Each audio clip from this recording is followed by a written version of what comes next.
तीन हो गए थे, ठीक है, ध्यान दो। फिगर्स ऑफ स्पीच यानी जिसे लिटरेरी डिवाइस कह रहे हैं वो तीन हो गए थे। एक हो गया था सिमिली, दूसरा हो गया था मेटाफर और तीसरा हो गया था पर्सोनिफिकेशन। चौथा हम लोग पढ़ेंगे एपोस्ट्रॉफी।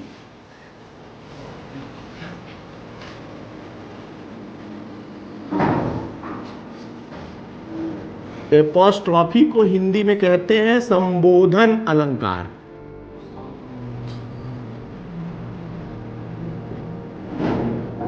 ठीक है ना, देखो यहां ध्यान दो। एपोस्ट्रॉफी, एपोस्ट्रॉफी हिंदी में नाम हो गया इसका संबोधन अलंकार। एपोस्ट्रॉफी जो होता है, apostrophe is a figures of speech in which lifeless objects are abstract ideas or dead persons are direct addressed।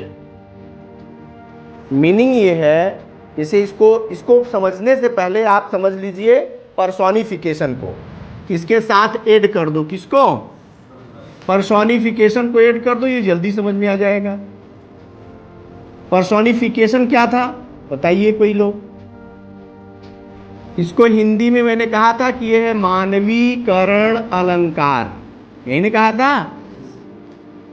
अब इन दोनों में अंतर, पहले इसको देखो कि है क्या। तो मानवीकरण क्या है?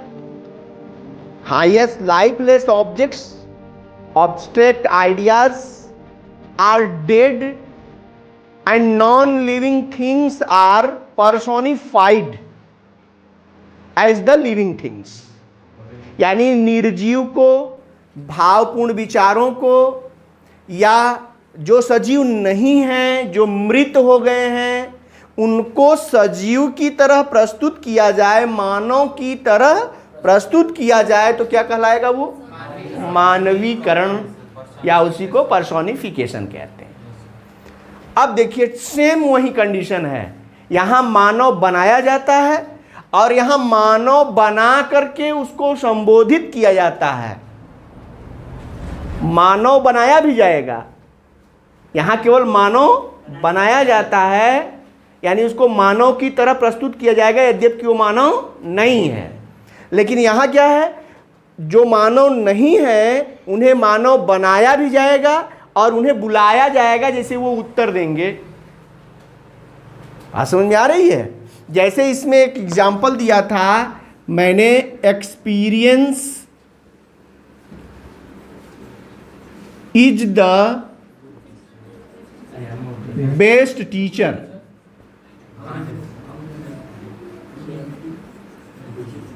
अब देखो ये कौन सी लिटरेरी डिवाइस है, क्लियर करिए इसको। एक्सपीरियंस यानी अनुभव, ये द बेस्ट यानी सबसे अच्छा टीचर है। एक्सपीरियंस क्या है? एक एब्स्ट्रैक्ट नाउन है, भावपूर्ण विचार, जो सजीव नहीं है, जो मानव नहीं है, लेकिन उसको क्या कहा गया? ये मानव बना दिया गया कि अनुभव सबसे अच्छा अध्यापक होता है। अध्यापक कोई व्यक्ति होता है, सजीव होता है। और यहाँ एक्सपीरियंस को ही कैसे प्रस्तुत किया गया है? यानी जैसे कोई व्यक्ति हो, मानव हो, तो इसलिए ये क्या था? पर्सोनिफिकेशन। लेकिन इसी में जिसको मानव बनाया गया है, यदि उसको पुकार लिया जाए या उसी को संबोधित करके बुलाया जाए तो क्या हो जाएगा?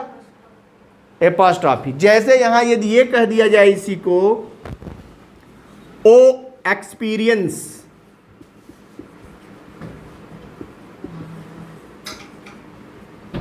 You are the best teacher.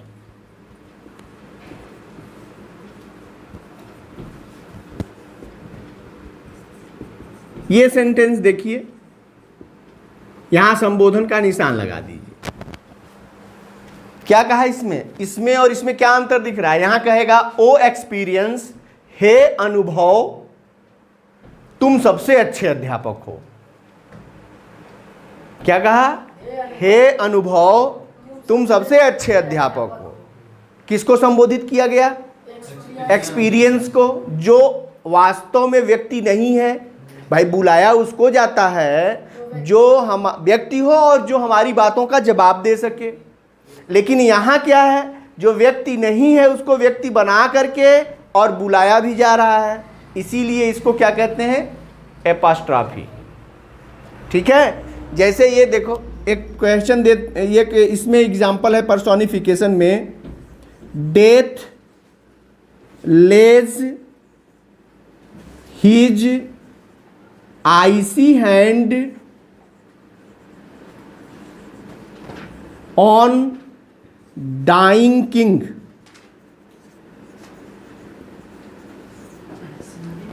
समझो, इस सेंटेंस को समझिए।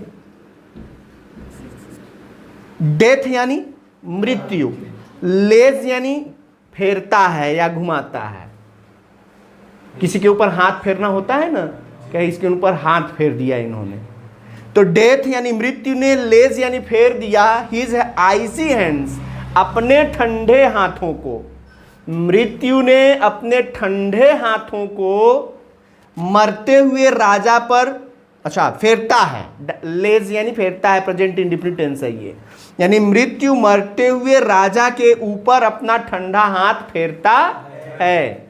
मतलब क्या है इसका, मृत्यु अपना हाथ फेरता है मतलब कोई मर रहा है, मरने वाला है, मृत्यु का प्रकोप है उसके ऊपर, यानी मृत्यु अपना हाथ उसके ऊपर घुमा रहा है। तो ये एक सेंटेंस बना कि मृत्यु मरते हुए राजा के ऊपर अपना ठंडा हाथ फेरता है। कौन सा फिगर ऑफ स्पीच बनेगा भाई, किसको हाथ दे दिया गया, वह भाव या वो निर्जीव शब्द है डेथ। डेथ यानी मृत्यु, जिसको हाथ नहीं होते, लेकिन यहां पर प्रस्तुत किया गया है जैसे इसको हाथ है, तब न वो हाथ फेरता है। तो हाथ प्रस्तुत किया गया, इसका मतलब किसी निर्जीव को सजीव बना दिया गया। बात समझ में आ रही है। अब यहां तो हो गया पर्सोनिफिकेशन।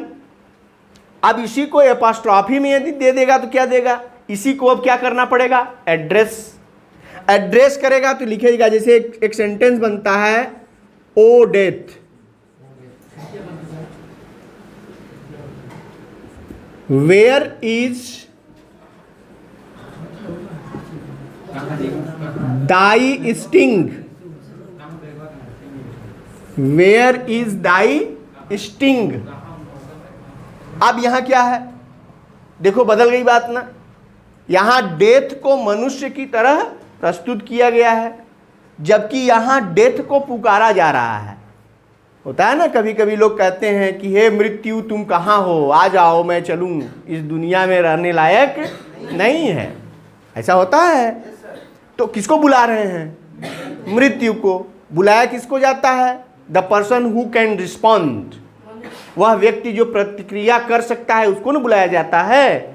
और यहां किसको बुलाया जा रहा है, मृत्यु, यानी जो प्रतिक्रिया नहीं कर सकती, यानी जो ऑलरेडी नॉन लिविंग है उसको पहले लिविंग बना करके उसी को बुलाया गया। यानी कहा उसने, हे मृत्यु तेरा डंक कहाँ है, स्टिंग यानी डंक, होता है ना बिच्छू को डंक। हे मृत्यु तेरा डंक कहाँ है, यानी मृत्यु रूपी डंक लगने से हमारी मृत्यु हो जाएगी, इसलिए हम बुला रहे हैं किसको, मृत्यु को, कि हे मृत्यु तेरा डंक कहाँ है जो मुझे लग जाए। यानी संबोधित किसको। अब बात देखो घूम फिर के ये समझनी है कि personification is a figure of speech in which the things या non living things, lifeless objects, abstract ideas are dead are personified, इनको मानवीकृत किया जाता है। And in apostrophe lifeless objects, non living things, abstract ideas and dead persons are direct addressed as they are living person, ऐसे संबोधित किया जाता है उनको जैसे कि वो सजीव हों। यहां क्या है, उनको सजीव बनाया जाता है, और यहां क्या है, उनको सजीव बनाकर संबोधित किया जाता है। यही दोनों में अंतर है। बताइए समझ में आ गई, पर्सोनिफिकेशन और एपॉस्ट्रॉफी में अंतर समझ में आ गया। अब आप समझ लेंगे कि कहां पर्सोनिफिकेशन और कहां एपॉस्ट्रॉफी होता है। ठीक है।